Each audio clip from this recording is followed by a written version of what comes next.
سامعین کرام، پچھلے ہم نے کچھ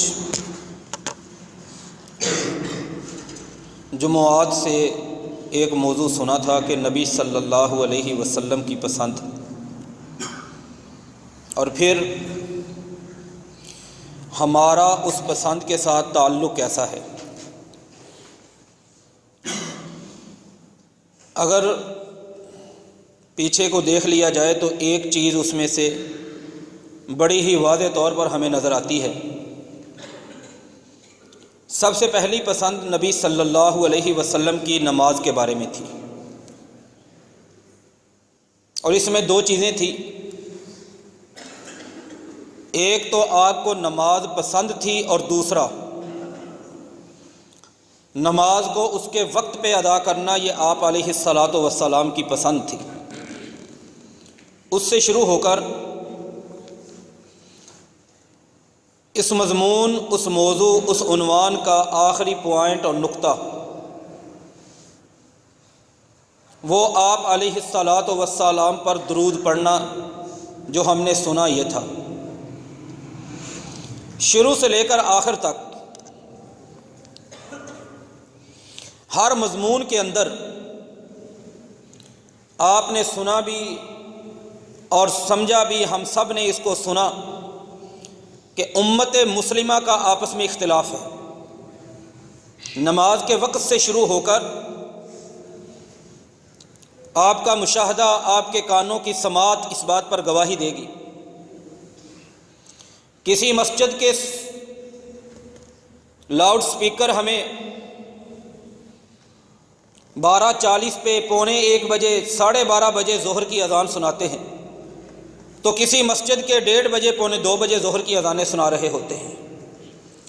کسی مسجد سے نماز کی صدا ندا، نماز عصر کی، وہ 3:30 4:45 بجے آنا شروع ہو جاتی ہے، اور کسی مسجد سے 4:30 4:45 کے قریب نماز عصر ادا کرنے کی منادی ہوتی ہے۔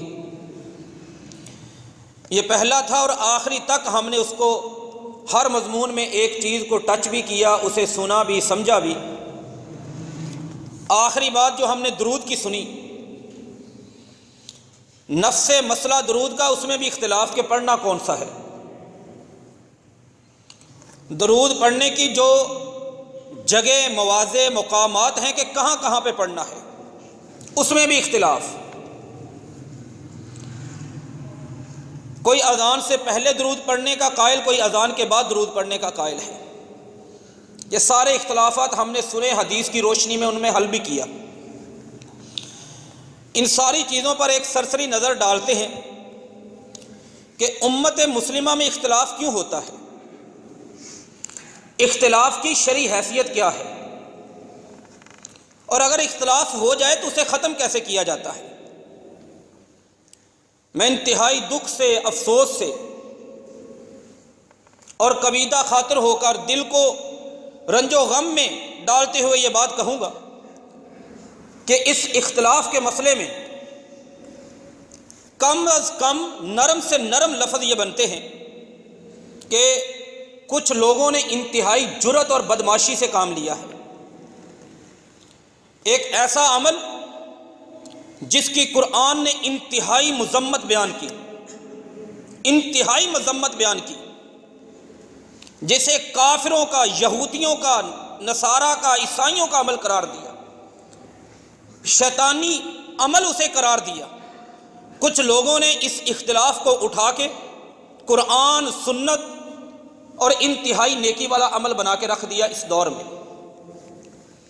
اور اپنے اس مدعا کے اس بات کے لیے، اپنے دعویٰ کو ثابت کرنے کے لیے، اپنی بات کو سچ بنانے کے لیے ڈرے نہیں، جھجکے نہیں۔ انہیں جعلی 2 نمبر روایتیں بنانا پڑی، انہوں نے بنا ڈالی۔ کتنی تقریروں میں، تحریروں میں، مضامین میں، خطبوں میں، وعظ میں، نصیحت میں، درس میں آپ کو یہ جملہ سننے میں ملے گا، اختلاف امتی رحمت۔ بھائی اختلاف ہونا چاہیے، اس امت کا اختلاف رحمت ہوتا ہے۔ نعوذ باللہ من ذالک، کہتے ہیں یہ اللہ کے نبی صلی اللہ علیہ وسلم کی حدیث ہے۔ صرف ایک نجائز، ایک غلط چیز کی فضیلت بیان کرنے کے لیے جعلی روایات بنانے اور اس کا سہارا لینے سے بھی گریز نہیں کیا گیا۔ یہ روایت اختلاف امتی رحم، ماضی قریب کے ایک محدث ناصر الدین البانی رحمۃ اللہ علیہ، ان کی کتاب السلسلۃ الضعیفہ، کمزور روایتیں، بناوٹی روایتیں، لوگوں کی اپنے مسلک، اپنے مقصد، اپنے مفاد اور اپنی غرض کے لیے بنائی ہوئی روایتیں، ان تمام کو انہوں نے ایک جگہ پہ اکٹھا کرنے کی کوشش کی۔ ہزاروں کی تعداد میں وہ روایتیں ہیں۔ ان روایات میں سے 57 نمبر پر انہوں نے اس روایت کو لکھا، کہتے ہیں اختلاف امتی رحمت، لوگ کہتے ہیں یہ نبی کی حدیث ہے، فرماتے ہیں لا اصل لہ، یہ ایسا جملہ فکرہ ہے قرآن و سنت کے اندر اس کی کوئی اصل نہیں ملے گی، ذرا سی بھی اصل نہیں ملے گی۔ پھر وہ کہتے ہیں کوئی یہ نہ سمجھے کہ یہ ناصر الدین البانی کا مسئلہ ہے، اس کا نالج محدود تھا، اس کا مطالعہ کمزور تھا، کتابیں کم پڑھی تھی۔ امام جلال الدین سیوطی رحمۃ اللہ علیہ کا قول نقل کرتے ہیں، امام ابن جوزی کا قول نقل کرتے ہیں، بڑے بڑے محدثین، تمام کو لکھنا پڑا کہ اس کے لیے ہم نے سندیں تلاش کی، کوئی سند مل جائے، ثابت ہو جائے، چلے نبی نے نہ صحیح کسی صحابی نے کہا ہو، اصلی سند نہ ملے، جعلی سند مل جائے، سند ہی نہیں مل سکی اس کی۔ اختلاف امتی رحمت، لوگ دیدہ دلیری سے، کتنی جرت سے اس مذموم جملے کو اللہ کے نبی کی حدیث قرار دیتے ہیں۔ انسان سوچے تو صحیح، اگر اس امت کا اختلاف رحمت ہے تو پھر اتفاق اللہ کی ناراضگی بنے گی، نقل کفر کفر نہ باشد، پھر اس امت کا اتفاق لعنت کہلائے گی۔ اگر اختلاف رحمت ہے، دین اسلام وہ دین ہے، اس امت کے درمیان پیدا ہونے والے اختلاف، اس کی طرف جتنے راستے، جتنی گلیاں، جتنے ٹریک اور جتنی راہیں جا رہی تھی، کھل رہی تھی، سب کو دین اسلام نے بند کر دیا۔ مال کے کائنات کے قرآن کو اٹھائیں، آپ کو قرآن ملے گا وَلَا يَكْتَبْ بَعْضُكُمْ بَعْضًا، غیبت کو حرام کر دیا گیا، کیوں؟ اس سے امت میں اختلاف پیدا ہو سکتا تھا۔ چغلی حرام، کیوں؟ امت میں اختلاف آ سکتا ہے۔ ایسے ہی کسی پر بہتان لگانا حرام، امت میں اختلاف آ سکتا ہے۔ کسی سے لڑائی کرنا حرام، امت میں اختلاف آئے گا۔ ہتھیار سے، اسلحہ سے کسی کی طرف اشارہ کرنا حرام، کیوں؟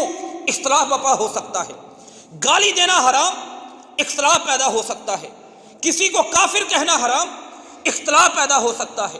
کسی پر فتوے لگانا منافقت کے، کفر کے، شرک کے حرام قرار دے دیا، بغیر شروط کے، ضوابط کے، موانع کے، کیوں؟ اختلاف پیدا ہو سکتا ہے۔ امت مسلمہ کو اتفاق کی، اتحاد کی، وحدت کی، جگانگت کی، ایک ہونے کی، مضبوط ہونے کی قرآن و سنت تربیت کرتے ہیں۔ یہ نہیں کہ اختلاف رحمت ہے۔ اللہ کے نبی محمد صلی اللہ علیہ وسلم، ان کے بڑے عظیم صحابی سیدنا عبداللہ بن مسعود رضی اللہ تعالی عنہ فرماتے ہیں، سمیت رجلا یقرأ القرآن حرفا، میں نے ایک بندے کو سنا وہ قرآن پڑھ رہا تھا، لیکن جو قرآن وہ پڑھ رہا تھا اس کا قرآن پڑھنے کا لہجہ وہ نہیں تھا جس طرح میں پڑھتا تھا۔ فأخذت بیدی، میں غصے میں آیا، میں نے جا کے اس کی کلائی سے پکڑ لیا، میں نے کہا چل اللہ کے نبی کے پاس چلتے ہیں صلی اللہ علیہ وسلم۔ رسول اللہ صلی اللہ علیہ وسلم کے پاس لے آیا۔ عبداللہ بن مسعود رضی اللہ تعالی عنہ کہنے لگے، میں لے کے آیا، اللہ کے پیغمبر نے کہا عبداللہ تو پڑھ قرآن، میں نے قرآن کا وہی مقام پڑھا، پھر اسے کہا تو پڑھ، اس نے بھی قرآن کا وہی پڑھا، فرمایا کلاکما محسن، تم دونوں ہی ٹھیک ہو، لیکن یاد رکھنا اختلاف میں کرنے سے بچ جانا، اختلاف نہ کرنا آپس میں۔ اور آگے کہا کہ ولا تختلفوا فإن من كان قبلكم، اختلاف کرنے سے بچو، تم سے پہلے جو امتیں اس دنیا میں موجود تھی ان کی ہلاکت کا سبب، تباہی کا سبب، بربادی کا سبب، ناکامی کا سبب، نامرادی کا سبب، نقصان اٹھانے کا سبب، گھاٹا پانے کا سبب، لعنت پانے کا سبب، اللہ کی ناراضگی لینے کا سبب ایک یہ تھا کہ انہوں نے آپس میں اختلاف کیا تھا۔ اللہ کے نبی تربیت کرتے ہیں، اختلاف نہیں کرنا، بچنا ہے، اور ہم اس چیز کو ایک رحمت بنا کر ممبروں پر بیان کرتے ہیں۔ صرف جب اختلاف ہوتا ہے اس میں ہمیں بلایا جائے، ہم سے فتویٰ لیا جائے، ہمارا ایک امت کو تقسیم کرنے میں کردار بنے، یہ مذموم مقاصد اگر کسی کے نہ بھی ہوں تو اختلاف کے اوپر جب انسان اپنے آپ کو برقرار رکھتا ہے نتیجہ یہی نکلتا ہے۔ اللہ کے نبی محمد صلی اللہ علیہ وسلم کے صحابی سیدنا عمر بن عاص رضی اللہ تعالیٰ عنہ فرماتے ہیں، کہتے ہیں ذہبت انا و اخی، میں اور میرا بھائی، سگا بھائی بھی ہو سکتا ہے، انصار مدینہ میں سے کوئی بندہ بھی، کہتے ہیں ہم دونوں نے حجرت الی مسجد رسول اللہ صلی اللہ علیہ وسلم، میں اور میرا وہ بھائی بہت جلدی ایک دن جمعے کی نماز خطبہ جمعہ کے لیے بہت جلدی بہت وقت سے ہم مسجد میں چلے گئے۔ میں نے جا کے دیکھا کہ نبی صلی اللہ علیہ وسلم کے صحابہ میں سے مشیخۃ من صحابی رسول اللہ صلی اللہ علیہ وسلم، رسول اللہ صلی اللہ علیہ وسلم کے اصحاب میں سے بڑے جید بزرگ قسم کے صحابی وہ رسول اللہ صلی اللہ علیہ وسلم ان کی دروازے کے بالکل قریب بیٹھے، ہم بھی جا کے بیٹھ گئے، ہمیں جہاں پہ جگہ ملی ہم وہیں پہ بیٹھ گئے۔ ان میں سے فذاکروا آیتن، وہ جو صحابہ بیٹھے تھے بڑے قدیم اسلام والے، پہلے شروع میں اسلام لانے والے، ان میں سے ایک نے آیت پڑھی اور اس پر بات شروع کر دی، دوسرے نے کہا اس آیت کا مطلب یہ نہیں یہ ہے۔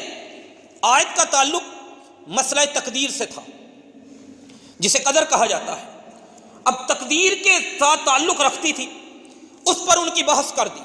ایک نے کہا یہ اس طرح کیوں نہیں، الم یقل اللہ قضا و قضا، دوسرے نے کہا الم یقل اللہ قضا و قضا، اللہ نے اس طرح کیوں نہیں کہا، اللہ نے اس طرح کیوں نہیں کہا۔ کسی نے کہا تقدیر اگر لکھ دی گئی عمل کرنے کا کیا فائدہ ہے، کسی نے کہا اگر پہلے ہی پابند کر دیا گیا ہے جنت اور جہنم کا کیا مقصد۔ اس طرح کی ان کا اختلاف شروع ہو گیا آپس میں۔ نبی صلی اللہ علیہ وسلم فارتفعت اصواتهم، ان کی آوازیں بلند ہوئی۔ اللہ کے نبی اپنے کمرے میں، اپنے گھر میں، اپنے حجرے میں، اپنے غرفے میں آپ نے ان کی آوازوں کو سمع اصواتهم، سنا ان کی آوازوں کو۔ آپ دروازے سے باہر نکلے اور آپ کا چہرہ احمر وجہہ، چہرہ سرخ ہو چکا تھا، ایسے لگتا تھا کہ سرخ انار اس کے دانے لے کے ان کا رس جوس نکال کے پاک پیغمبر رحمت دو عالم صلی اللہ علیہ وسلم کے چہرے پر، رخسار پر اور گالوں پر گرا دیا گیا ہو۔ آپ نے فرمایا یاد رکھنا انما اہلک من کان قبلکم، وہ قومیں جو تم سے پہلے اس کائنات میں، اس دھرتی پر، اس زمین کے چہرے پر بسا کرتی تھی، آباد تھی، ان کی ہلاکت کی وجہ صرف اور صرف ان کا اختلاف تھا۔ ولا تختلفوا، اختلاف کرنے سے بچو۔ ڈانٹا ان کو، یہ نہیں کہا کہ صحابہ کمال کر دیا، تم تو نشان حیدر کے قابل ہو۔ اختلاف کیا ہے، اختلاف رحمت ہوتی ہے، مسئلے نکھر کے سامنے آتے ہیں۔ مزاج ہی نہیں ہے اسلام کا، طریقہ ہی نہیں ہے اسلام کا، تربیت ہی نہیں کی اسلام نے۔ یہ اختلاف ہمارے ہاں جی کرنے دیں، فقہا کا اختلاف ہے، عجیب عجیب، قرآن کی آیت نہیں، حدیث کی کوئی دلیل نہیں، اپنے پاس سے عقلی مسالے۔ ایک بندے کو میں نے سنا، وہ کہہ رہا تھا بہت اچھی بات ہے، امام شافعی کا اختلاف ہے، امام مالک کا اختلاف ہے، امام ابو حنیفہ کا اختلاف ہے، امام احمد بن حنبل کا اختلاف ہے، بھائی یہ بہت اچھی بات ہے۔ پھر عجیب سی دلیلیں، کوئی کہے گا پیچھے دریا ایک ہے، آگے نہریں نکل رہی ہیں، جس نہر سے مرضی پانی پی لو۔ بھائی دریا ایک ہو، نہریں اس سے آئیں، پانی کا رنگ ایک ہوتا ہے۔ ایک امام کہتے ہیں ہاتھ چھوڑ کے نماز پڑھو، ایک امام کہتے ہیں سینے پہ ہاتھ باندھ کے نماز پڑھو، ایک امام کہتے ہیں ناف کے نیچے ہاتھ باندھو، امام شافعی کے ہاں ناف سے اوپر ہاتھ باندھو، امام احمد بن حنبل سینے پہ ہاتھ باندھو، امام مالک ہاتھ چھوڑ کے نماز پڑھو۔ یہ نہریں ایک دریا کا پانی تمام نہروں کا، عمل کریں کس کس نہر سے پئیں گے۔ یہ رحمت نہیں، یہ بہت بڑا مسئلہ ہے۔ جب اختلاف ہو جائے تو پھر کرنا کیا چاہیے یہ اگلی بات ہے، لیکن ہمیں یہ سمجھ لینا چاہیے یہ ہماری عقل کی دلیلیں ہیں، قرآن و سنت کی ہم تردید نہیں کر سکتے ان کے ساتھ۔ کہتے ہیں جی سمندر ہے، ایک جاتا ہے چھلانگ لگاتا ہے وہ موتی نکال لاتا ہے، ایک جاتا ہے چھلانگ لگاتا ہے وہ کوئی اور مچھلی پکڑ لاتا ہے، ایک جاتا ہے وہ کچھ اور پکڑ لاتا ہے۔ تو کیا سب کا قبول کر لیا جائے؟ جو کچھوا پکڑ لائے وہ بھی قبول ہو جائے؟ بات یہ نہیں، اختلاف ہو سکتا ہے۔ یہاں پہ انسان ہے، انسان کو رب نے عقل دی ہے، انسان کو رب نے بولنے والا بنایا ہے، انسان کو رب نے سوچنے والا بنایا ہے۔ اختلاف ہوگا، سوال یہ ہے کہ اختلاف ختم کیا جاتا ہے، کیسے ختم کرنا چاہیے؟ یہ سوال ہے آج کا۔ ہم اس سوال کا جواب اللہ کے قرآن سے، پاک پیغمبر محمد عربی صلی اللہ علیہ وسلم ان کی حدیث سے سمجھیں گے۔ یہ مزاج، یہ سوچ، یہ طریقہ، یہ نظریہ، یہ ضابطہ غلط، باطل ہے کہ اختلاف کرنا چاہیے۔ اختلاف رحمت ہوتی ہے۔ اختلاف اگر رحمت ہے تو پھر اتفاق کو نعوذ باللہ من ذالک لعنت کہنا پڑے گا، زحمت کہنا پڑے گا۔ اختلاف میں رب کی رضا مانتا ہے جو بندہ، اسے ماننا چاہیے کہ پھر اتفاق میں رب کی ناراضگی ہے۔ قرآن کو دیکھیں، قرآن نے یہ اختلاف جسے آج ہم رحمت بنانے پہ تلے بیٹھے ہیں، ہمارے علماء کرام تلے بیٹھے ہیں، ہمارے یہ کالم لکھنے والے، تقریریں تحریریں کرنے والے جو کہتے ہیں اختلاف رحمت ہے، انہیں سوچنا چاہیے اگر یہ اختلاف رحمت ہے تو یہ رحمت ساری کی ساری اللہ نے کافروں پر کی، مسلمانوں پہ کی نہیں۔ قرآن اٹھا کے دیکھیں، سورۃ البقرہ آیت نمبر 176، اللہ فرماتے ہیں وَإِنَّ الَّذِينَ اخْتَلَفُوا فِي الْكِتَابِ لَفِي شِقَاقٍ بَعِيدٍ، جنہوں نے اختلاف کیا، سورۃ البقرہ پارہ نمبر 2 آیت نمبر 176، کہا جنہوں نے اختلاف کیا یہ بہت بڑی دین کی مخالفت کے اندر مبتلا ہو گئے، یہ ہدایت پر نہیں ہے، رحمت والے نہیں ہیں۔ اسی طرح اللہ نے سورہ یونس پارہ نمبر 11 آیت نمبر 17 میں فرمایا اختلاف کرنے کے بارے میں، اختلاف کرنے والوں کے بارے میں، لَقُضِیَ بَیْنَهُمْ، اللہ فرماتے ہیں قیامت والے دن ان اختلاف کرنے والوں کے بارے میں اللہ فیصلہ کریں گے، فیصلہ کریں گے۔ یہ کوئی رحمت کا، جنت دینے کے فیصلے نہیں، سیاق پیچھے آیت کے پچھلے الفاظ بتاتے ہیں کہ رب ان پر ناراض ہے۔ اللہ نے سورہ ہود میں فرمایا آیت نمبر 118 میں وَلَا يَزَالُونَ مُخْتَلِفِينَ، یہ کافر جب تک زندہ رہیں گے یہ مخالفت کرتے رہیں گے، اختلاف کرتے رہیں گے۔ یہ کافروں کا شیوا ہے، یہ کافروں کا طریقہ ہے، یہ کافروں کا کردار ہے، یہ کافروں کا ضابطہ ہے، یہ کافروں کا نظریہ ہے، یہ کافروں کی عادت ہے، یہ کافروں کا معمول ہے، یہ کافروں کا دستور ہے، اہل اسلام کا نہیں، مسلمانوں کا نہیں۔ اللہ فرماتے ہیں انہی کو بیان کرتے ہوئے سورہ مریم میں آیت نمبر 37 میں فرمایا فاختلف الاحزاب من بینہم فویل للذین کفروا، فرمایا بربادی ہے ان لوگوں کے من مشہد یوم عظیم، قیامت والا عظیم دن، اس کی حاضری میں اللہ ان کے درمیان فیصلہ کریں گے، ان کو بتائیں گے کہ اختلاف کیسے کیا جاتا ہے۔ سورہ زاریات میں فرمایا آیت نمبر 7 میں انکم لفی قول مختلف، اور کافرو تم ساری زندگی اختلاف میں مبتلا رہو گے۔ یہ کافروں کا طریقہ ہے، یہ کافروں کا شیوا ہے، مسلمانوں کا نہیں۔ قرآن میں مسلمانوں کو کہا وَلَا تَكُونُوا كَالَّذِينَ تَفَرَّقُوا وَاخْتَلَفُوا مِن بَعْدِ مَا جَاءَهُمُ الْبَيِّنَاتُ، سورہ آل عمران آیت نمبر 105 پارہ نمبر 4 میں فرمایا ایمان والو تم ان کافروں کی طرح نہ ہو جانا جو اختلاف میں پڑ گئے، جنہوں نے اختلاف کیا۔ یہ قرآن نے ہماری تربیت کی، اللہ کے نبی محمد صلی اللہ علیہ وسلم انہوں نے تربیت کی۔ اب آ جائیں اگلی بات، انسان ہے، اختلاف ہو جاتا ہے، کر بیٹھتا ہے، اس کا انداز کیا ہے، طریقہ کیا ہے جو ہمارا ہے۔ ہر چیز میں آپ مسلمانوں کے فرقے شمار کرنا شروع کر دیں جو اس دور میں موجود ہیں۔ پہلے تو لوگ بات کرتے تھے کہ ایک فرقہ شافی ہے، ایک حنبلی ہے، ایک مالکی ہے، ایک حنفی ہے۔ میں کہتا ہوں وہ باتیں پیچھے چلی گئیں، ایک چیز میں اختلاف ہوا اور فرقہ نیا بن گیا۔ کوئی سبز پگڑیوں والا فرقہ ہے، کوئی کالی پگڑیوں والا، کپڑے کے رنگ پر مسلمانوں میں فرقے بن گئے، کپڑے کے رنگ پر، سبز رنگ پر فرقہ بن گیا، جی سبز پگڑی والا فرقہ ہے۔ کالی رنگ، پگڑی کا رنگ کالا ہونا چاہیے، نئی جماعت بن گئی۔ پگڑی کا رنگ سفید ہونا چاہیے، نئی جماعت بن گئی۔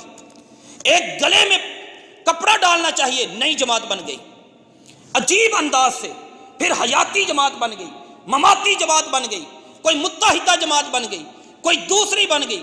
ایک مسلک کے اندر پھر 20 فرقے بن گئے۔ کوئی حیاتی مماتی کو چھوڑ دیں، کوئی چشتی کہلایا کہ ٹوپی کے 4 کنارے ہونے چاہیے. کوئی سہروردی بن گیا, کوئی قادری بن گیا, کوئی سہروردی کہاں کے کہاں. ایسے ایسے فرقے ملیں گے, انسان کی عقل حیران رہ جائے. عبادت کے طریقے مختلف, عقیدہ مختلف, نسبتیں مختلف. ایک ایک بزرگ کا نام لے کر, ایک ایک بات لے کر, ایک ایک سوچ لے کر, فرقوں پہ فرقے, فرقوں پہ فرقے.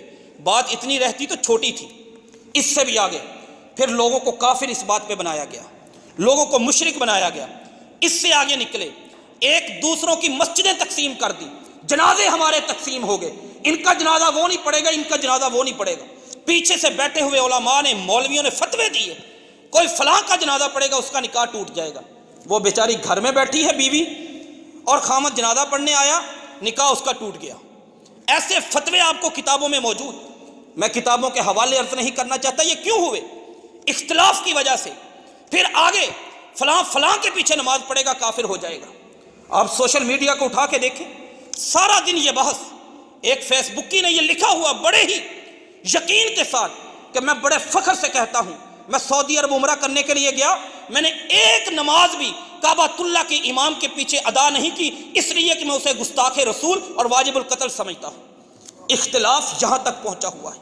مسجد حرام میں جا کر علیحدہ جماعتیں کروائی جاتی ہیں, اس امام کے پیچھے نماز نہیں ادا کی جاتی. مسجد نبوی میں جا کر علیحدہ جماعتیں کروائی جاتی ہیں. ان سب کے پیچھے کیا ہے؟ درد دل. پھر اس سے بھی آگے نکلے, ادھر فجر کی نماز ہوتی ہے, ادھر ایک سوسائڈ بلاسٹر آتا ہے اور اپنے آپ کو بلاسٹ کر دیتا ہے. جو گھروں سے اپنے گناہ بخشوانے کے لیے آئے تھے, اللہ کے سامنے سجدے کرنے کے لیے آئے تھے, رب کے سامنے رکوع کرنے کے لیے آئے تھے, رب کو منانے کے لیے آئے تھے, اپنے گناہ بخشوانے کے لیے آئے تھے, ان کے اعضاء مسجد کی دیواروں کے ساتھ چمٹے ہوتے ہیں اور ان کے خون سے مسجد کے قالین سرخ ہو جاتے ہیں. کوئی مزاروں درباروں پہ اختلاف اپنی جگہ پہ, وہاں پہ جاتے ہیں, ایک سوسائڈ بلاسٹر آتا ہے, آ کے اپنے آپ کو اڑا دیتا ہے. پھر وہاں پر عبادت کی جگہوں کا تقدس پامال کر دیا گیا. وہ بھی مسجدیں ہیں, اللہ کے نام پر فنڈ اور چندے لے کر بنائی گئی ہیں, جن میں خود کش دھماکے ہوتے ہیں. اپنے پاکستان کو تو دیکھیے, پچھلے 10 دنوں میں دنیا کا کوئی ملک نہیں ملے گا, کوئی ملک جس میں پچھلے 10 دنوں کی جو ایوریج, جو شرح, جو پرسنٹیج ہمارے ملک میں دھماکوں کی ہے, بلاسٹ کی ہے, وہ دنیا کی کسی اور ملک میں ملے اتنے کم دنوں میں. یہ سارے کے سارے ممبروں سے نکلا ہے اختلاف. لوگوں کے اندر آگ بھری گئی, لوگوں کے اندر جنون بھرا گیا, لوگوں کے اندر یہ تنافر, نفرت, منافرت بھری گئی. اختلاف صحابہ کے دور میں بھی ہوا, لیکن انداز یہ نہیں تھا. ان کا انداز کیا تھا؟ اللہ کے نبی محمد صلی اللہ علیہ وسلم. سب سے پہلی ہم عمر بن خطاب رضی اللہ تعالیٰ عنہ کی ذات سے بات شروع کرتے ہیں. صحیح مسلم میں 818 نمبر حدیث. عمر بن خطاب رضی اللہ تعالیٰ عنہ ایک جگہ پہ کہتے ہیں, میں بیٹھا تھا, میں نے دیکھا ایک بندہ نماز پڑھ رہا تھا. وہ نماز کے اندر یقرأ سورۃ الفرقان, سورۃ فرقان کو تلاوت کرتا ہے. میں نے بڑے غور سے اس کی سورۃ فرقان کو سنا, کان لگا کر میں نے قرأت اس کی قرأت کو سنا, اور مجھے اتنا غصہ آیا کہ مجھے بھی سورۃ فرقان یاد ہے, اور مجھے پڑھانے والے میرے قاری, میرے حافظ, میرے معلم, میرے مدرس, میرے مربی, میرے مزکی وہ پیغمبر محمد مصطفیٰ صلی اللہ علیہ وسلم, اور یہ بھی سورۃ فرقان پڑھ رہا ہے. میں اور طرح پڑھتا ہوں, یہ اور طرح پڑھتے ہیں. طبیعت سخت تھی, غصے میں تھے, جذباتی تھے, انتہائی غصے میں وہ جلد آ جایا کرتے تھے. کہتے ہیں میں نے پکا ارادہ کیا کہ اللہ آ چل, میں جلدی نہیں کروں. میں پہلے ارادہ کر لیا, پھر میں نے سوچا کہ اللہ آ چل, میں جلدی نہیں کروں گا. پھر بھی میں نے اپنے اوپر شدید ضبط کنٹرول کیا, لیکن اتنا نہ کر سکا. جو ہی اس نے سلام پھیرا, فلببتہ بردائہ, میری چادر تھی, میں نے چادر اس کی گردن میں ڈالی اور اسے پکڑا, کھینچ کر اللہ کے نبی صلی اللہ علیہ وسلم کے پاس لے آئے. اختلاف اس دور میں بھی ہوا. یہاں پہ انسان ہے, وہاں پہ اختلاف ہو جاتا ہے, لیکن اختلاف ختم کرنے کا مطلب یہ نہیں ہم اپنے علاوہ سب کو کافر بنا دیں, اپنے علاوہ سب کو مشرک بنا دیں, ایک دوسروں کی مسجدوں کا, عبادت گاہوں کا تقدس بھول جائیں, لوگوں کو خون میں نہلا دیں, لوگوں کو دھماکوں سے اڑانا شروع کر دیں. یہ مقصد نہیں اختلاف کا.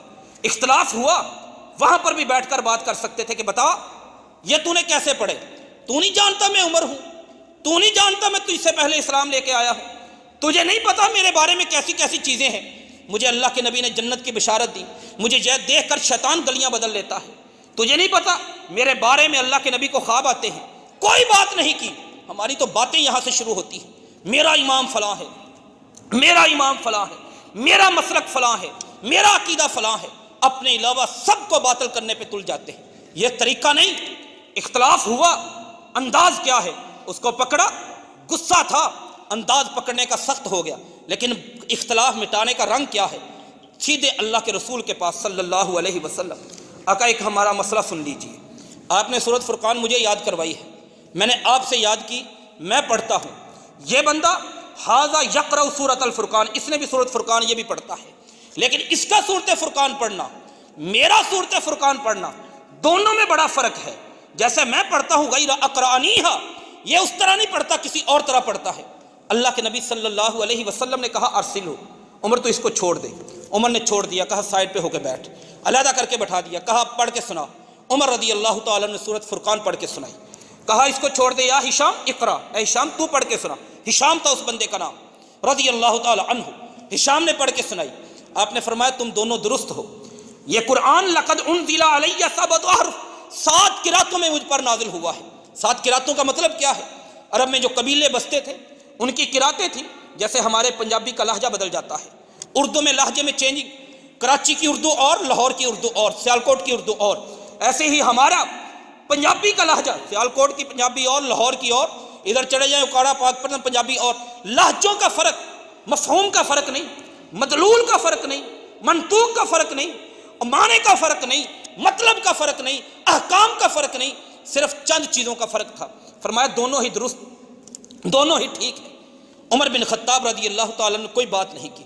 وہاں صحیح مسلم حدیث نمبر 818، یہ طریقہ ہے اختلاف ختم کرنے کا کہ فوراً اللہ نے قرآن میں کہا فَإِن تَنَازَعْتُمْ فِي شَيْءٍ فَرُدُّوهُ إِلَى اللَّهِ وَالرَّسُولِ، اگر ایک جھگڑا ہو جائے، لڑائی ہو جائے، اختلاف ہو جائے، مسئلے پہ آ کر بحث ہو جائے، اس کا طریقہ یہ نہیں کہ ایک دوسرے پہ فتوے لگاؤ، اس کا طریقہ ہے فَرُدُّوهُ إِلَى اللَّهِ، اللہ کے قرآن سے رہنمائی لو، والرسول، اللہ کے رسول سے رہنمائی لو۔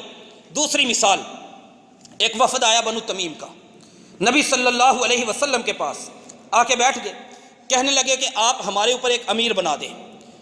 صحیح بخاری کتاب التفسیر باب التفسیر سورۃ الحجرات، اس چیپٹر میں یہ حدیث صحیح بخاری میں، نبی صلی اللہ علیہ وسلم وہاں پہ بیٹھے تھے، ابو بکر صدیق رضی اللہ تعالیٰ عنہ، عمر بن خطاب، دونوں بزرگ، اسلام کی اعلیٰ ترین ہستیاں، رسول اللہ کے بعد صلی اللہ علیہ وسلم، ان میں اختلاف ہو گیا۔ ابو بکر صدیق رضی اللہ تعالیٰ عنہ کہتے ہیں امیر القعقاع، اللہ کے نبی صلی اللہ علیہ وسلم، یہ قعقاع بن معبد بن زرارہ، یہ سردار ہے، سمجھدار بندہ ہے، آپ ان کو امیر بنا دیں، بنو تمیم کا۔ عمر بن خطاب کہنے لگے نہیں، ان کو امارت نہیں دینی چاہیے، یہ امارت کے قابل نہیں، بل امیر اقرع بن حابس، اللہ کے نبی صلی اللہ علیہ وسلم اقرع بن حابس تمیمی کو ان کا سردار بنائے۔ ابو بکر رضی اللہ تعالیٰ عنہ کہنے لگے ما اردت الا خلافی، عمر آپ نے اچھا نہیں کیا، آپ نے صرف میری مخالفت کی ہے۔ ابو بکر کہتے ہیں ما اردت خلافک، میں نے آپ کی مخالفت نہیں کی۔ بحث شروع ہو گئی، آوازیں بلند ہو گئی، اختلاف ہو گیا، لیکن فوراً ہی اللہ کے نبی صلی اللہ علیہ وسلم پر وحی آتی ہے، آپ ان دونوں کو بتاتے ہیں یا ایھا الذین آمنوا لا ترفعوا اصواتکم فوق صوت النبی، یہ آیت اتری، سنائی ان کو، قرآن سنایا۔ اس قرآن کے بعد عمر بن خطاب رضی اللہ تعالی عنہ کی زبان سے ایک لفظ بھی نہیں نکلا، ابو بکر صدیق رضی اللہ تعالی عنہ ان کی زبان سے ایک لفظ بھی نہیں نکلا۔ قرآن آ گیا، اختلاف ختم، مٹا دیا اختلاف کو وہیں پہ ختم۔ اور اس کے بعد عمر اس قرآن کی آیت کی وجہ سے جب بات کرتے لا یسمعہ، کسی کو ان کی زبان سے نکلنے والی بات سنائی نہیں دیتی تھی، حتی یستفہمہ، جب تک وہ ان سے پوچھتا نہ عمر بتاؤ تو صحیح کیا کہا ہے۔ نبی صلی اللہ علیہ وسلم کی موجودگی میں یہ ہے اختلاف ختم کرنے کا طریقہ۔ اس سے اگلی مثال صحیح بخاری حدیث نمبر 4119، رسول اللہ صلی اللہ علیہ وسلم خیبر کی جنگ لڑ کے آئے، خندق کی جنگ، خیبر کی جنگ لڑی، آپ واپس آئے خیبر کی جنگ سے، آپ نے آ کے اپنے ہتھیار، اپنا اسلحہ، اپنا سامان اتارا، جبریل آ گئے، کہا اللہ کے نبی صلی اللہ علیہ وسلم ہتھیار اتار دیے؟ کہا ہاں۔ فرمایا میں نے نہیں اتارے، ایک اور جگہ پہ لڑائی کے لیے چلے جائیں، بنو قریظہ سے جنگ کے لیے، انہوں نے مخالفت کی ہے آپ سے، انہوں نے آپ سے غداری کی ہے، بدعہدی کی ہے۔ نبی صلی اللہ علیہ وسلم باہر نکلے، صحابہ کو کہا لا یصلیین احدکم، تم میں سے کوئی بھی بندہ، ابھی تم نے بنو قریظہ جانا ہے، کسی بھی بندے نے راستے میں نماز نہیں پڑھنی، فی دیار بنی قریظہ، بنو قریظہ کے محلے میں جا کر، بنو قریظہ کے قبیلے میں جا کر، بنو قریظہ کی بستی میں جا کر، بنو قریظہ کی آبادی میں جا کر اپنی نماز ادا کرنی ہے۔ صحابہ سارے کے سارے مدینہ سے نکلے، بنو قریظہ کی طرف روانہ ہو گئے۔ راستے میں عصر کی نماز کا ٹائم ہو گیا، صحابہ میں اختلاف ہو گیا، دو پارٹیاں بن گئی۔ ایک نے کہا ہم یہیں پہ نماز ادا کریں گے، اللہ کے نبی صلی اللہ علیہ وسلم کا حکم یہ نہیں تھا کہ وہاں پہ جا کے نماز پڑھو، مطلب تھا ان کا، اور مطلب یہ تھا، معنی یہ تھا، اشارت النص یہ تھی کہ جلدی چلے جاؤ، کوئی تاخیر نہ کرے۔ دوسرے نے کہا نہیں، اللہ کے رسول صلی اللہ علیہ وسلم انہوں نے کہا وہاں پہ پڑھنی، ہم وہاں پہ جا کے پڑھیں گے۔ نماز عشاء کے وقت وہاں پہ پہنچے، نماز عشاء کے وقت جا کر انہوں نے عصر پڑھی، پھر مغرب پڑھی، پھر عشاء کی نماز پڑھی۔ اتنا لمبا۔ اب دو گروپ صحابہ کے سینکڑوں کی تعداد میں صحابی ہیں، سینکڑوں کی تعداد میں، ایک دوسرے کو کافر نہیں بنایا، ایک دوسرے کو غلط نہیں کہا، ایک دوسرے پر گمراہی کے فتوے نہیں، جو سمجھ آئی کسی کو کر لیا، لیکن اپنے اختلاف کو حل کرنے کے لیے اللہ کے نبی کا انتظار کیا، رسول اللہ کا انتظار کیا صلی اللہ علیہ وسلم۔ آج ہمارا یہ رویہ کیوں نہیں؟ نماز کیسے پڑھنی، رفع الجدین کرنا ہے کہ نہیں؟ ایک نماز میں کرنا، سب میں کرنا ہے چھوڑ دینا ہے کیا نہیں؟ کیا ہم اللہ کے نبی کی حدیثوں کے پاس نہیں آ سکتے؟ ہم اپنے رسول کی زندگی سے رہنمائی نہیں لے سکتے؟ اور ہم نے، اللہ معاف فرمائے، اپنے نبی کی شریعت کو اتنا کمزور سمجھا ہوا ہے، 100 سال بعد وہ شریعت ناقص ہو گئی، اماموں نے آ کر اس شریعت کو اپ ڈیٹ کیا ہے تو وہ ماننے کے قابل ہو۔ یہ سمجھتے ہیں ہم کہ حدیث کا جو مطلب فلاں امام بیان کرے گا وہی ٹھیک ہوگا، اگر حدیث کا وہ مطلب اس امام نے بیان نہیں کیا تو ہم اس حدیث کو نہیں مانتے۔ کیا نبی کی حدیث صرف 1 صدی کے لیے تھی؟ 1 صدی کے بعد آنے والے ائمہ اس حدیث کو اپ ڈیٹ کریں، اس کی شرح کریں، وضاحت کریں، صراحت کریں، مطلب لکھیں، معنی لکھیں، فتویٰ دیں تو ہم نبی کی حدیث کو مانیں گے، ورنہ نہیں۔ یہ کہاں کا انصاف ہے؟ یہ ہم نے اپنے نبی کے امتی ہونے کا کیا حق ادا کیا؟ تمام ائمہ رحمت اللہ علیہم اجمعین قابل احترام ہے، ان کی گستاخی کرنے والا بندہ دین اسلام کی دی ہوئی رہنمائی کے اوپر نہیں، تعلیم کے اوپر نہیں۔ اس لیے کہ تمام ائمہ نے کہا نبی کی حدیث آ جائے ہماری بات چھوڑ دو، حدیث کو مان لو۔ امام شافعی نے کہا، امام ابو حنیفہ نے کہا رحمت اللہ علیہما، امام مالک نے کہا، امام احمد بن حنبل نے کہا، وہ کہہ کے چلے گئے اور ہم اختلاف پہ فرقے بنا کے بیٹھے۔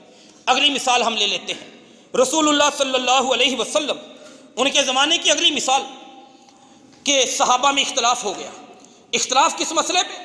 اختلاف دیکھنے میں بات بڑی چھوٹی سی ہے، وضو تیمم کے مسئلے میں اختلاف ہو گیا دو صحابیوں کا، دونوں نے اپنے اپنے طریقہ پر نماز پڑھ لی، جا رہے تھے، راستے میں پانی نہیں ملا، نماز کا وقت ہو گیا، تیمم کیا، تیمم کے بعد نماز پڑھی، پھر دوبارہ پانی مل گیا، ایک نے نماز پڑھ لی، ایک نے نماز نہیں پڑھی، ایک دوسرے کو گمراہ نہیں بنایا، ایک دوسرے پر فتوے نہیں لگائے، کہا اللہ کے نبی صلی اللہ علیہ وسلم کے پاس جا کر بات پوچھی۔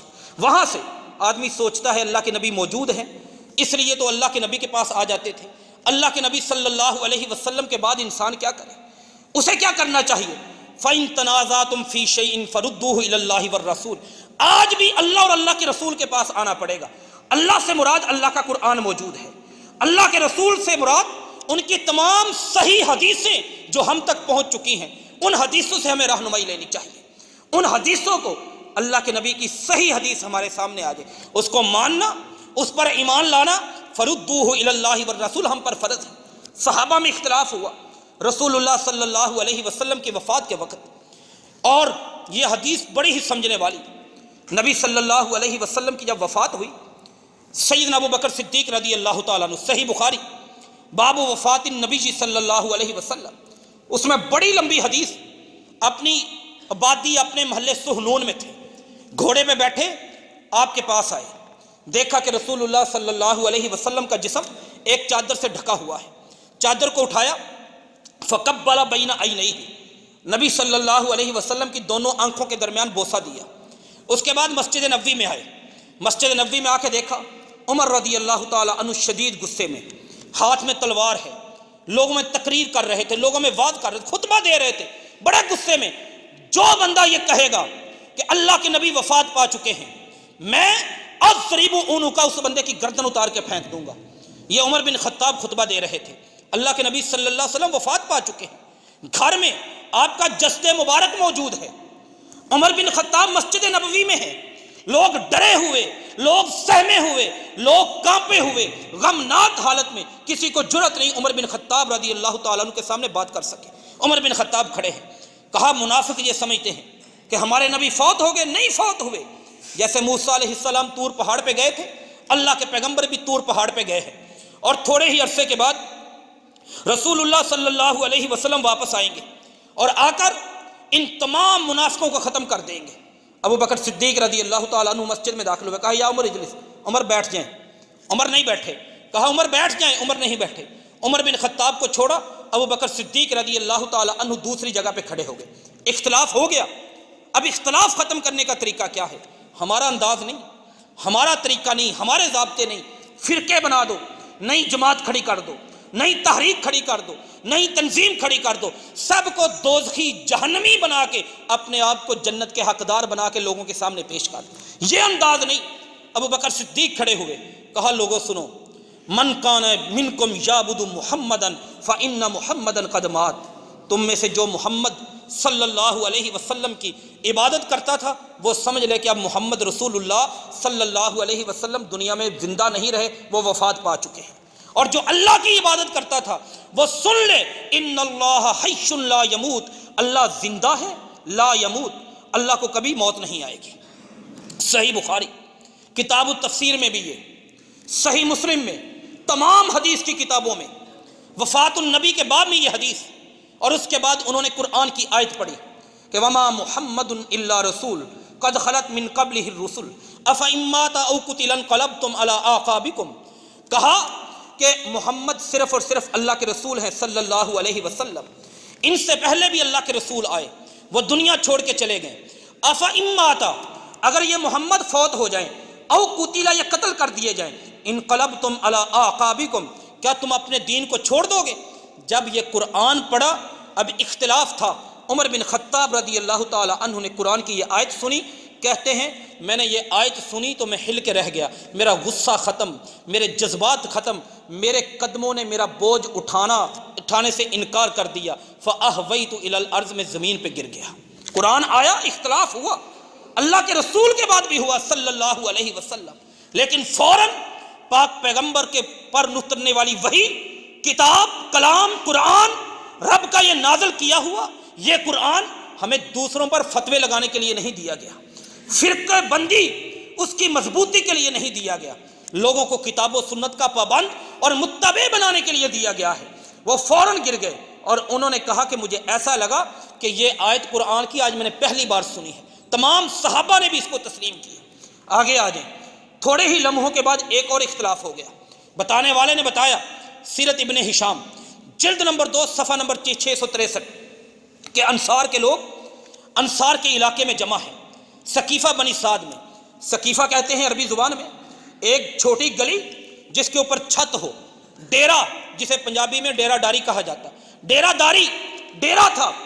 ایک انصار کے بہت بڑے سردار، چودھری، وڈیرے، جاگیردار، باغوں کے مالک سعد بن عبادہ رضی اللہ تعالی عنہ کا، سعد بن عبادہ کے گھر، ان کے ڈیرے پر بہت زیادہ مسلمان جمع ہو چکے ہیں۔ تصور کریں، ملت اسلامیہ ہے، اس کی فرما روائی کا، ہمارے ہاں ایک چھوٹا سا پاکستان ہے، اس پاکستان کی ہماری وزارت عظمیٰ کے لیے ہمارے MNA MPA کا الیکشن ہوتا ہے، وہ ہماری کتنی گہما گہمی دنیا کا رنگ بدلا ہوتا ہے، کون ہمارا حکمران بننے والا ہے، کون اس ملک کے نظام حکومت چلائے گا، باغ ڈور کس کے ہاتھ میں آئے گی، انتظام و انصرام کس کے ہاتھ میں، قیادت سیادت کس کے ہاتھ میں، وزارت عمارت کس کے ہاتھ میں، کون ہے جو گورنمنٹ کو بیٹھ کر کرسی پہ بیٹھ کر ہیڈشپ سنبھال کر چیئرمین بن کر اس ملک کو وہ ہینڈل کرے گا۔ ہم کتنے بے چین اس طرح، ایسی ہی کیفیت اس دور میں بھی انسان تھے۔ وہ سب کے سب انصار کے لوگ سعد بن عبادہ کے ڈیرے پر اکٹھے ہو چکے تھے رضی اللہ تعالی عنہ۔ عمر بن خطاب کو پتہ چلا، سیرت ابن ہشام جلد نمبر 2 صفحہ نمبر 663، ابو بکر صدیق رضی اللہ تعالیٰ عنہ کو پتہ چلا، حالات بڑے نازک، کوئی نیا مسئلہ نہ کھڑا ہو جائے، فوراً دونوں بزرگ وہاں سے نکلے مسجد نبوی سے۔ رسول اللہ صلی اللہ علیہ وسلم کی تکفین ہو چکی تھی، آپ وہاں سے نکلے، اس سعد بن عبادہ رضی اللہ تعالی عنہ کے ڈیرے پہ چلے گئے. دیکھا انصار کا ایک جوشیلا خطیب کھڑا ہے, مقرر کھڑا ہے, خطیب کھڑا ہے, تقریر کر رہا ہے, لوگوں تم انصار ہو, تم نے اللہ کے نبی کی مدد کی, مہاجرین کی مدد کی, یہ مدینہ تمہارا ہے. اس طرح کے جذباتی ایموشنل فکرے, گفتگو, جملے اس کی زبان سے نکل رہے تھے, اور کہہ رہا تھا کہ سعد بن عبادہ رضی اللہ تعالی عنہ وہ آپ کے امیر ہوں گے, مسلمانوں کے امیر ہوں گے, تمام ملت اسلامیہ کے حکمران بنے گے. ابو بکر صدیق رضی اللہ تعالیٰ عنہ نے یہ بات سنی, وہ بندہ خاموش ہو کے بیٹھا. ابو بکر صدیق رضی اللہ تعالیٰ عنہ نکلے, انہوں نے کہا کہ انصار میں سے کوئی بندہ مسلمانوں کا امیر نہیں بنے گا, اختلاف ہو چکا ہے. وہ انصار, آپ اگر ایک گہری نظر سے سوچیں گے, انسان سمجھتا ہے کہ یہاں پہ انصار کو ڈی ویلیو, ڈی گریڈ کیا جا رہا ہے. انصار کون تھے؟ ایک ایک مہاجر پر انصار نے اپنے احسان, اپنی مدد, اپنی نصرت اور اپنے گھروں کے دروازے, اپنی بیویاں تک ان کے سامنے کھڑی کر دی. جسے چاہتے ہو پسند کر لو, میں طلاق دے دیتا ہوں آپ اسے.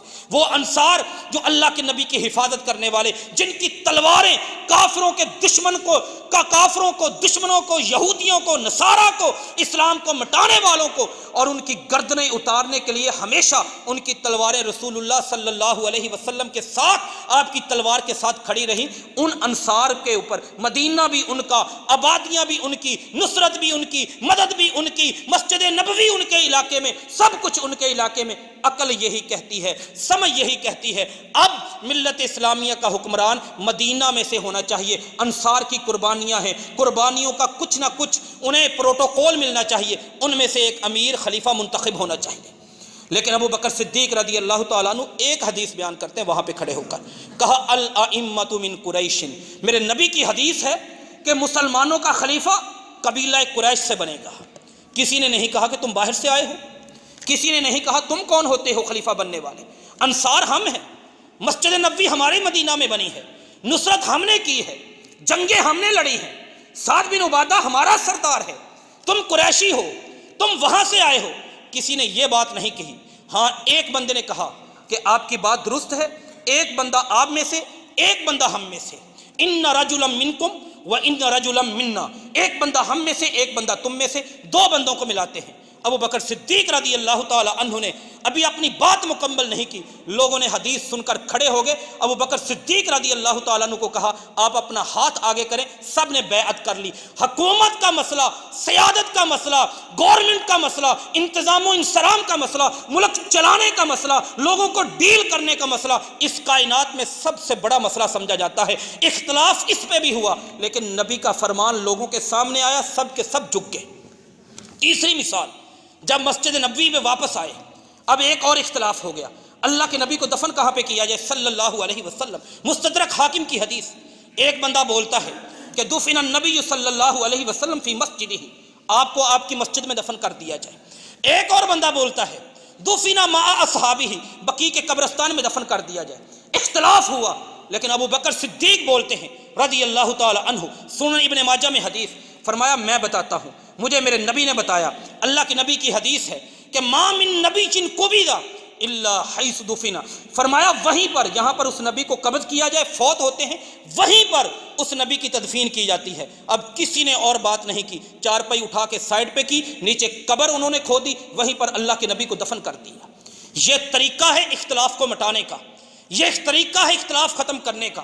نماز کے مسئلے میں اختلاف, زکوٰۃ کے مسئلے میں اختلاف, عقیدے کے مسئلے میں اختلاف. طریقہ یہ نہیں ہے, حل یہ نہیں ہے آپ لوگوں پر شرک کے فتوے لگائیں, آپ لوگوں پر کفر کے فتوے لگائیں, آپ لوگوں پر گمراہی کے فتوے لگائیں. اس فرقہ واریت کے اندر, ملک کو جلانے کے اندر, خون بہانے کے اندر, دہشت گردی کے اندر, بلاسٹوں کے اندر ہم اپنا حصہ ڈالتے چلے جائیں. طریقہ یہ نہیں, طریقہ یہ ہے قرآن کو اٹھا لیا جائے, نبی کی حدیث کو اٹھا لیا جائے. قرآن کیا کہتا ہے, میں غلط ہوں, مجھے واپس پلٹنا چاہیے, آپ غلط ہیں, کوئی اور غلط ہے, کوئی بھی بندہ اسے رجوع کرنا چاہیے قرآن اور حدیث کی بنیاد پر. نبی کا طریقہ یہی ہے, صحابہ کا طریقہ یہ ہے. اللہ سے دعا ہے اللہ تعالی ہم سب کو اپنے اختلافات ختم کرنے کا طریقہ, وہ اللہ تعالیٰ اس پر عمل کرنے کی توفیق دے جو نبی کے صحابہ نے اپنایا, جو اللہ کے رسول محمد صلی اللہ علیہ وسلم نے سمجھایا, جو اللہ نے اپنے قرآن میں کہا فَإِن تَنَازَعْتُمْ فِي شَيْءٍ فَرُدُّوهُ إِلَى اللَّهِ وَالرَّسُولِ. أَقُولُ قَوْلِي هَذَا أَسْتَغْفِرُ اللَّهَ لِي وَلَكُمْ وَلِسَائِرِ الْمُسْلِمِينَ.